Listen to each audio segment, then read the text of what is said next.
আসসালামু আলাইকুম বন্ধুরা, সবাই কেমন আছেন? আশা করি সবাই খুব ভালো আছেন। আসলে গত 3 দিন ধরে রুমেই, কোথাও বেরোচ্ছি না বৃষ্টির কারণে। তো এনজয়টা খুব ভালো হচ্ছে আলহামদুলিল্লাহ। তো অনেক দিন পর রুমের ভিতরে আসছে।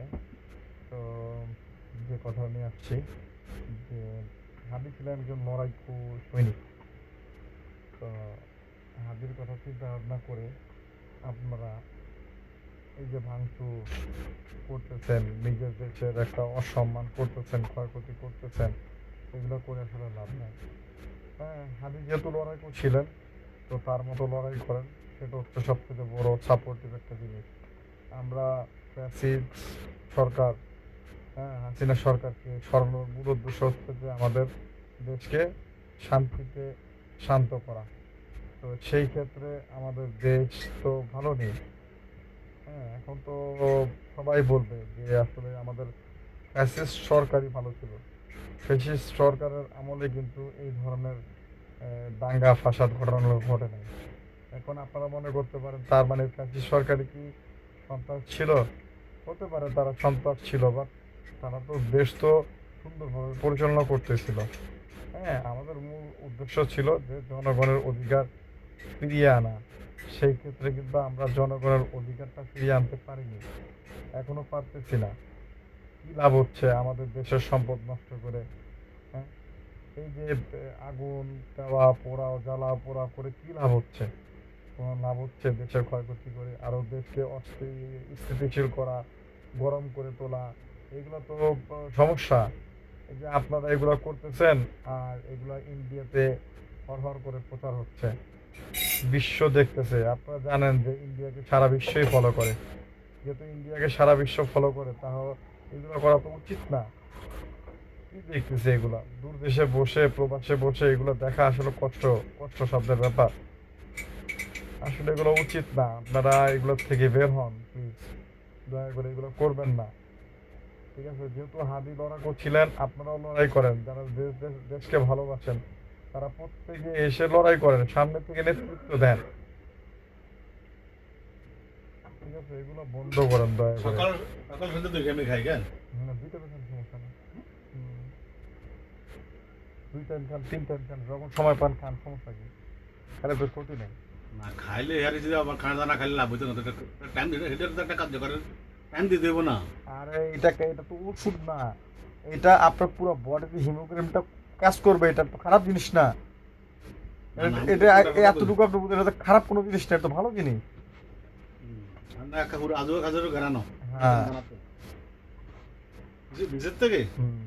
এটা খাইয়ে তো আলহামদুলিল্লাহ, আল্লাহর রহমতে ভালো আছি, শান্তিতে আছি। ওই ধরনের কোনো দাঙ্গা ফাসাদ করবেন না আপনারা। ভালো থাকবেন, সুস্থ থাকবেন, শান্তিতে থাকবেন। দরকার নাই কোনো কিছুতে নিয়ে কোনো কিছুই করা, বাড়াবাড়ি করা। রাজনীতি যারা করতেছে তাদেরকে রাজনীতি করতে দেন, কারণ তারা ওই ওই ওই ক্ষেত্রে স্পেশালিস্ট। আপনার আমি কিন্তু সেই ক্ষেত্রে স্পেশালিস্ট না। সো দয়া করে এইসব দাঙ্গা ফাসাদ এগুলো বন্ধ করে দেন। ফাসাদ সৃষ্টি করার কোনো মানে হয় না, ঝগড়াঝাটি করার কোনো মানে হয় না, লড়াই করা, ভাঙচুর করার কোনো মানে হয় না। ঠিক আছে? হাদি ভাইয়ের জন্য দোয়া করেন। সে আমাদের দেশের জন্য তার প্রাণ সে উৎসর্গ করছে। তো যেহেতু তার নিজেকে সে দেশের জন্য উৎসর্গ করছে, দেশের ত্যাগের জন্য সে উৎসর্গ করছে, নিজেকে ত্যাগ করছে, সেহেতু তার সম্মানে আমাদের এগুলো করা উচিত না। ঠিক আছে? দেখেন কোন পর্যায়ে থেকে কোন পর্যায়ে আসছে। এখন ওই যে হাসনাত আবদুল্লাহ, সার্জিস আলম, নাহিদ, এদের মনের অবস্থাটা আপনারা বুঝতে পারেন। আসিফ, তারপরে মাহফুজ ভাই, এদের মনের অবস্থাগুলো বুঝতে পারেন। এরা কিন্তু অবশ্যই তাদের নিজের থেকে তারা নিজেরা চিন্তা করছে যে আমরা নিজেরাও সেফ না। এখন তারা এখন ওদের ওদের সেফ রাখতে হলে আমাদের জনগণকে অবশ্য শান্ত থাকতে হবে। আমাদের জনগণকে অবশ্যই এইসব চিন্তা ভাবনা করে করতে হবে। এখন অনেকে বয়ান দিতেছে বয়কট ইন্ডিয়া, বয়কট এটা, বয়কট সেটা। আসলে বয়কট কোনো সমাধান না। ইন্ডিয়া আমাদের প্রতিবেশী দেশ। ইন্ডিয়া আমাদের চারোদিকে। তো আমরা চাইলেই কিন্তু ইন্ডিয়াকে করতে পারবো না, আর ইন্ডিয়া থেকে আমরা সরে আসতেও পারবো না। আমাদের অনেক রিলেটিভরা ইন্ডিয়াতে বসবাস করে। হ্যাঁ, ইন্ডিয়ার অনেক রিলেটিভ আমাদের দেশে বসবাস করে। তো চাইলে কি এই সম্পর্কটাকে করা যায় বলেন? চিন্তা ভাবনা করে দেখেন না, এগুলো এই চাইলে কি সম্পর্কটাকে ভেঙে দেওয়া যায়? তো দয়া করে এগুলো করবেন না প্লিজ।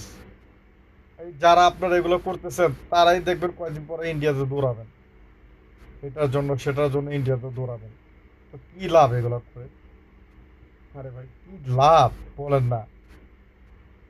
হ্যাঁ, জামাত ইসলাম ভাইয়েরাও শুরু করে দিচ্ছেন উস্কানিমূলক বক্তব্য দেওয়া, বিএনপির ভাইয়েরা শুরু করেছে উস্কানিমূলক বক্তব্য দেওয়া। আরে ভাই এগুলো বন্ধ করেন রে ভাই, মিলেমিশে কাজ করার চেষ্টা করেন। লাশ সামনে রেখে আপনারা শপথ করতেছেন, তো কি লাভ এই শপথ করে এগুলা? আমরা বিএনপি, আওয়ামী লীগ, জামাত, শিবির এগুলো কিচ্ছু বুঝি না। আমরা আমাদের দেশ কিভাবে এগিয়ে যাবে, কিভাবে দেশ ভালো হবে সেটা আমরা বুঝি। আমরা পালাবদল বুঝি। আমরা এটা বুঝি না যে এক সরকার খেয়ে গেল আবার আরেক সরকার খাওয়ার জন্য তৈরি হলো। এইটা আমরা চাই না, এই ধরনের তাসের রাজনীতি আমরা চাই না।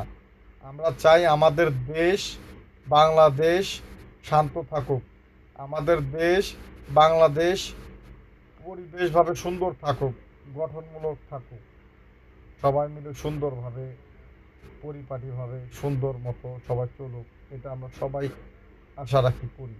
সব দেশে এটাই হচ্ছে।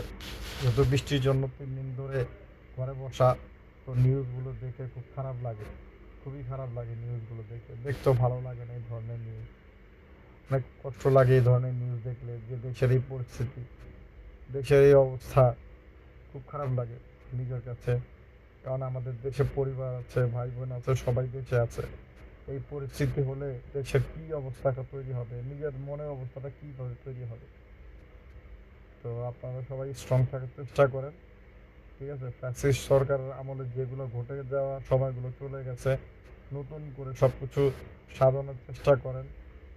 ইউনিট সরকার তো কোনো কিছু পারলো না, তো নতুন সরকার যে আসবে তাদের কাছে অবশ্যই আমাদের আশা অনেক থাকতে হবে। আর সরকার আমাদের আশাগুলো পূরণ করবে ইনশাল্লাহ, আশা রাখি। তো আল্লাহ সবাইকে সুস্থ রাখুক, ভালো রাখুক, দোয়া করি। ধন্যবাদ। আসসালামু আলাইকুম।